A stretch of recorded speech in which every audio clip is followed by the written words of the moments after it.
Perkhidmatan Awam Butiran 040000 Pengurusan Sumber Manusia.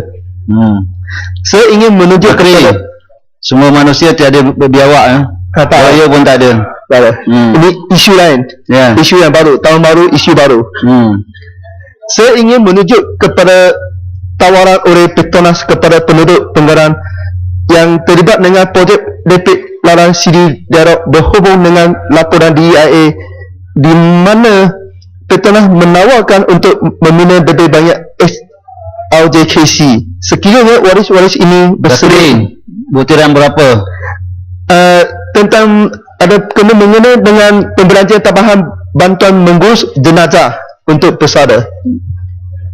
Butiran 040000.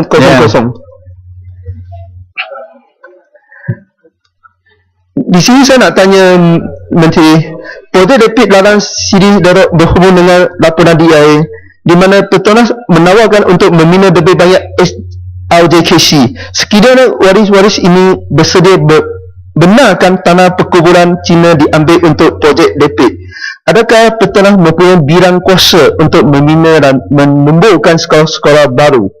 Tambahan lagi, pendidikan dan tanah perkuburan merupakan dua perkara yang berbeza sama sekali. Tanah perkuburan sinonis dengan masuk warisan legasi keluarga yang begitu penting bagi masyarakat Cina. Begitu juga dengan bidang pendidikan.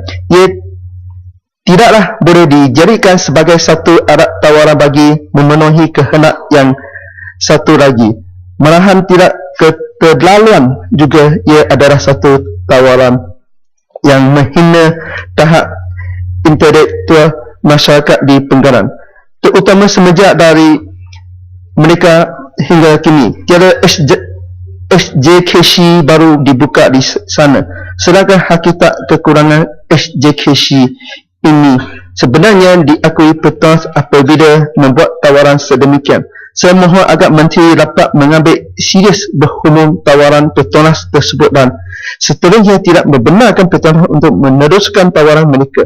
Petronas harus peka akan sensitiviti setiap kumpulan masyarakat. Sekian, terima kasih. Ya, saya jemput bayan baru 5 minit. Terima kasih pengurusi. Saya ingin merujuk kepada P06 29000 Lembaga Kemajuan Wilayah Pulau Pinang Perda, dan ini Perda pengurusi Perda adalah kawan sebaik saya, Tasik Gulugo, dan saya yakin bahawa di bawah kepimpinan beliau saya rasa bolehlah buat sesuatu yang baik untuk Pulau Pinang. Walau bagaimanapun saya juga minta supaya Perda memberi penerangan sedikit tentang projek-projek pembangunan di daerah barat daya Pulau Pinang, kerana buat masa sekarang dia ada banyak tanah, tapi tanah dibangunkan dengan perumahan, tapi masalahnya adalah projek-projek itu perlu ditingkatkan, kerana buat masa sekarang dia hanya jual saja rumah. Dan di Pulau Pinang, di kawasan daerah barat daya, ada ramai penduduk rakyat yang miskin, terutamanya di kalangan Melayu Bumi Putra, yang perlukan sewa beli. Dan saya rasa kalau boleh adalah skim untuk sewa beli, dan jangan terhad kepada Bumi Putra Melayu saja, juga ada kalangan orang India dan Cina yang cukup miskin, bagilah jual sewa beli untuk mereka. Jadi saya minta Menteri buat penjelasan tentang isu ini. Kedua adalah isu tentang B06 tentang unit penjenamaan negara sebanyak 21 juta ringgit. Ini bilangan yang cukup besar.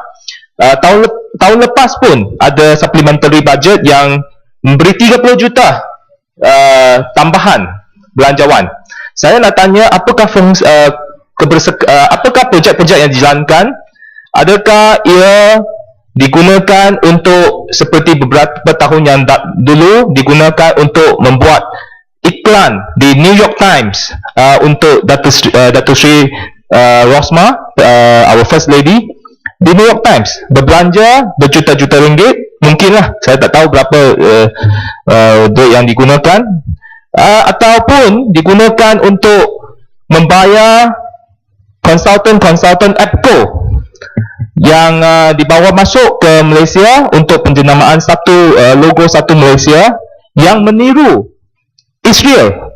Ini yang kita nak tanya. Adakah sekarang dia digunakan untuk penjenamaan endless possibility yang meniru pula sekarang ini negara kawan baik kita, Mongolia. Ini adalah persoalan yang kita timbulkan. Adakah ia juga digunakan untuk mendirikan billboard besar Barisan Satu Malaysia semasa pilihan raya sebelum dan semasa pilihan raya ke-13 yang lalu? Jadi ini duit rakyat berjuta-juta ringgit, dan kita mahu menteri bagi satu jawapan yang jelas. Apakah pembiayaan secara teliti untuk unit penjenamaan negara? Kedua adalah isu yang ketiga adalah SPRM B09, dan kita ada isu yang besar sebab tahun ini dalam bajet 2013 kita belanja 276 bilion ringgit, juta ringgit untuk SPRM. Sekarang ditambahkan pula dengan 3.6 juta ringgit. Jadi kita mahu prestasi yang lebih baik, kita expect more from SPRM, sebab buat masa sekarang kita nampak bahawa baru-baru ni global barometer on the global corruption barometer Malaysia jatuh lagi. Hanya 31% rakyat Malaysia yakin dengan usaha pencegah rasuah oleh di negara Malaysia.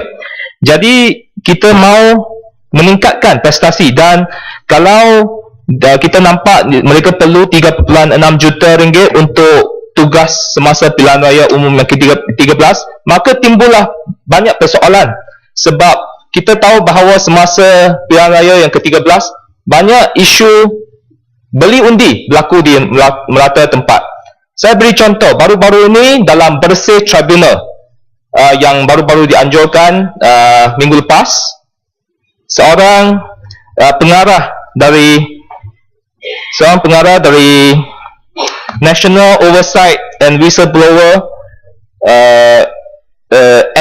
NOW, Encik Akmal Nasir telah testify bahawa ada sebanyak 1,705 kes diadukan kepada mereka bahawa penyelewengan semasa pilihan raya yang ke-13, dan termasuk pengurus CJKK memberi cash kepada pengundi dan minta mereka mengundi Barisan Nasional.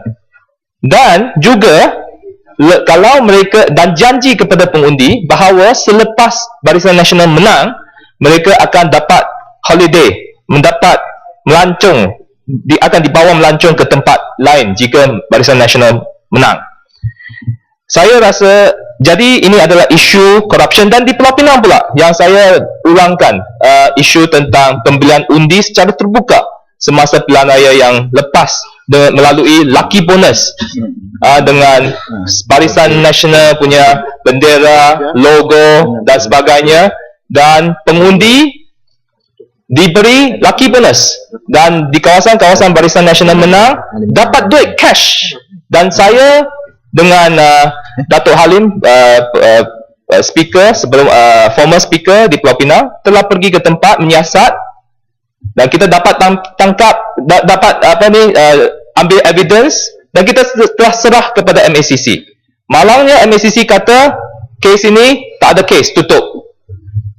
Dan saya nak tahu sebenarnya isu ini telah meninggal. Seluruh Pulau Pinang tahu, semua orang boleh nampak, dan ini very clear cut case. Tidak mungkin barisan MACC boleh tutup begitu sahaja. Dan saya minta kes ini dibuka semula. Kalau tidak, saya akan tiap-tiap parlimen saya akan bangkitkan kes ini sehingga dia buka semula. Ya, makasih. Dan Muhammad. last kali ya. Okey. Terima kasih. Terima kasih. Tak boleh lagi lah yang Mat. Masa dah tak ada, takkan dia bagi peluang lagi. Sikit saja, saya tinggal sikit saja. Okey, Jadi saya saya bagi lalu. Okey. Boleh tak, Puan? Puan speaker. Terima kasih Tuan. Saya tertarik dengan apa yang dinyatakan tentang SPRM. Saya nak bagi satu fakta bahawa pada pilihan raya tahun 2004 berlakunya satu tangkapan ke atas 2 orang ejen daripada Barisan Nasional yang telah menyogok duit kepada calon bekas calon PAS Sanik bin Isnin bagi Parlimen Tenggara yang melibatkan salah seorang daripada ahli parlimen di sini, di mana berlaku dalam kes itu tangkapan dapat dibuat dengan orang ditangkap dengan duit sendiri dapat kata orang caught red-handed, dan kes itu telah dibawa ke SPRM, tapi sampai sekarang tidak ada tangkapan. Saksi-saksi telah dipanggil, ada rakaman video, ada wang sogokan. Orang yang ditahan itu juga masuk surat khabar sebab dia ditangkap ketika dalam waktu pilihan raya. Saya bawa kes ni ke Mahkamah Pusat untuk cabar Peguam Negara supaya dakwa, tapi dikatakan bahawa Peguam Negara ini ada immunity, dia ada kuasa nak dakwa tak dakwa di bawah artikel 145. Persoalannya, dalam kes sebegini terang dengan ada hard evidence, dengan evidence yang begitu kuat, kenapakah tidak ada pendakwaan dibuat? Sedangkan kita tahu kes jenayah tidak ada had masa. Jadi saya minta supaya mungkin sebagai tambahan daripada apa yang dikatakan oleh Bayar tadi. Terima kasih. Terima kasih Sepang. Saya nak minta ucapan Sepang itu dimasukkan ke dalam ucapan saya juga. Jadi boleh SPR Menteri jawab. Satu lagi adalah isu Habiskanlah yang Mat. ya, okey. Ya, sama saja. Isu dakwah hitam yang tidak kekal, dakwah kekal yang tidak kekal, dan kita nak tahu apakah siasatan SPRM tentang direct negotiation tentang dakwah hitam oleh direct negotiation. Adakah unsur-unsur rasuah berlaku? Dan akhir sekali adalah isu tentang I help you, you help me di semasa Sibu by election. Ini adalah saya menyokong Perdana Menteri dia kata nak jadikan corruption ini satu perkara yang silam, a thing of the past. Saya sokong, tapi saya minta kalau boleh SPRM bantu Perdana Menteri jayakan hasrat beliau dan investigate I help you, you help me tentang ini. Adakah kes ini dibuka, bagaimana siasatan, dan apakah kesimpulan daripada kes tersebut. Sekian, terima kasih. Pemusi. Batu Gajah, 5 minit yang Mat. Terima kasih pengurusi. Saya hanya ada 2 perkara untuk dibangkitkan dan saya akan cuba habiskan dengan singkat. Pertama sekali, kita semua tahu bahawa Parlimen adalah institusi tertinggi ataupun forum tertinggi di mana segala pertikaian atau masalah rakyat yang kita bawa, kita berhujah dan kita cuba dapatkan maklumat supaya kita boleh beritahu maklumat yang kita peroleh daripada Parlimen, daripada kerajaan kepada rakyat. Dan kita sebagai wakil rakyat, kita memang mengharapkan jawapan-jawapan yang diberikan oleh Parlimen itu adalah jawapan-jawapan yang tepat, betul dan konkret. Dan sebab itu semua ahli-ahli Parlimen yakin bahawa soalan-soalan yang kita kemukakan dalam Parlimen itu diberi jawapan yang betul. Dan bagi soalan-soalan lisan yang kita kemukakan, apa saja soalan lisan yang tidak dapat dijawab dalam Parlimen akan diberi jawapan secara bertulis. Dan jawapan bertulis itu juga seharusnya memberi satu jawapan penuh. Apa yang kita minta, kita perlu dapatkan jawapan supaya kita dapat membawa jawapan itu balik kepada rakyat. Sebab kita tidak menanyakan soalan itu sewenang-wenangnya. Setiap soalan, setiap wakil rakyat yang mengemukakan soalan itu mempunyai tujuan dia tersendiri. Dan adalah menjadi tanggungjawab kerajaan untuk menjawab dengan betul. Di sini saya ada satu soalan dan saya tidak tahu kenapa saya tidak mendapat jawapan yang penuh, jawapan yang tepat untuk soalan saya. Dan saya tidak tahu kenapa kerajaan cuba mengelak daripada menjawab soalan tersebut. Kenapa saya bangkitkan perkara ini? Sebab ini ada kena-mengena dengan B1, ya, Parlimen dan juga belanja pengurusan. Bila kita membelanjakan berjuta-juta ringgit untuk Parlimen, dan kalau Parlimen itu tidak dapat berfungsi dengan baik, maka itu adalah satu kerugian. Maka itulah sebabnya saya mahukan supaya jawapan-jawapan yang diberikan oleh kerajaan kepada soalan-soalan dibangkitkan oleh ahli Parlimen ataupun wakil rakyat sepatutnya tepat dan kena pada tempat. Di sini ada satu soalan. Soalan yang saya kemukakan adalah terlalu mudah dan saya tidak tahu kenapa kerajaan mahu mengelak daripada menjawab soalan ini. Saya minta Menteri Luar Negeri menyatakan pendirian Malaysia terhadap pembunuhan etnik Tamil di Sri Lanka. Ini ada kena-mengena dengan perbelanjaan pengurusan Parlimen. Okey?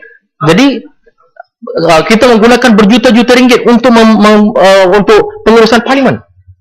Jadi saya nak tahu, ya, sama ada Parlimen diuruskan dengan betul ataupun tidak. Dan untuk itu, ini adalah soalan yang kita tanya dan kita perlu dapatkan jawapan yang betul daripada pihak kerajaan. Okey, untuk bahagian pertama soalan saya menyatakan pendirian Malaysia terhadap pembunuhan etnik Tamil di Sri Lanka, saya dapat jawapan untuk tersebut. Sama ada saya terima jawapan itu ataupun tidak, itu lain perkara. Tapi saya ada terima jawapan untuk bahagian itu. Tetapi bahagian kedua soalannya adalah begini: berapakah jumlah pelarian Tamil dari Sri Lanka yang kini masih berada di Malaysia dan apakah bantuan-bantuan yang diberikan kepada mereka oleh kerajaan? Untuk bahagian yang kedua ini saya tak dapat jawapan. Tidak ada apa-apa jawapan diberikan oleh kerajaan. Saya tidak tahu kenapa. Kenapa kerajaan nak mengelak daripada menjawab soalan ini? Kenapa saya timbulkan soalan ini? Sebab saya terdorong apabila ada seorang pelarian daripada Sri Lanka berjumpa dengan saya dan memberitahu saya, dia menunjukkan satu kad kepada saya, kad daripada United Nations. Dia kata saya adalah seorang pelarian dan saya berada di Malaysia. Saya tidak dilindungi oleh siapa-siapa. Saya terpaksa hidup sendiri dan saya terpaksa mencari kerja sendiri dan saya tidak mendapat bantuan daripada mana-mana pihak. Itu yang mendorong saya untuk menanyakan satu soalan, betul ke apa yang dikatakan oleh pelarian itu ataupun dia sengaja mereka cerita. Dan bila saya tanyakan soalan dan saya tidak mendapat jawapan daripada Parlimen, di mana saya akan dapatkan jawapan untuk soalan ini? Kalau Parlimen tak boleh memberi jawapan kepada saya, di mana saya boleh dapatkan jawapan untuk soalan-soalan seperti ini? Itu adalah perkara pertama. Yang kedua, iaitu berkaitan dengan B06, iaitu berkaitan dengan jabatan Perdana Menteri. Saya nak imbas kembali, sebelum pilihan raya, ada satu MOU telah ditandatangani di antara pihak kerajaan dan juga dengan satu pertubuhan NGO, Hindraf. Dalam perjanjian itu, kerajaan bersetuju untuk mengiktiraf plan tindakan 5 tahun. Itu adalah perjanjian yang dibuat. Dan saya nak tahu, apakah setakat ini pelaksanaan yang telah dibuat oleh pihak kerajaan untuk plan tindakan 5 tahun ini? Kononnya pada masa itu telah diwar-warkan dalam semua media massa mengatakan bahawa dengan perjanjian ini, maka ini akan membawa masyarakat India ke mercu kejayaan. Itu yang diwar-warkan dalam semua media massa. Tetapi selepas perjanjian itu dibuat, selepas pilihan raya, hari ini semuanya diam. Tak ada apa-apa berita. Kami tidak mendapat apa-apa maklumat sama ada betul atau tidak pelan tindakan 5 tahun ini sedang dilaksanakan ataupun tidak. Jadi untuk itu saya nak tahu apa yang sebenarnya telah digariskan untuk masyarakat India melalui plan tindakan 5 tahun. Apakah program-program yang telah dilaksanakan dan akan dilaksanakan di bawah plan tindakan 5 tahun untuk membantu tahap sosio-ekonomi masyarakat India? Sebab ini diletakkan. Sebab apa saya bawa isu ini? Sebab ia ditandatangani di antara pemimpin Hindraf dan pihak kerajaan. Dan pemimpin Hindraf itu hari ini menjadi seorang timbalan menteri di bawah jabatan Perdana Menteri.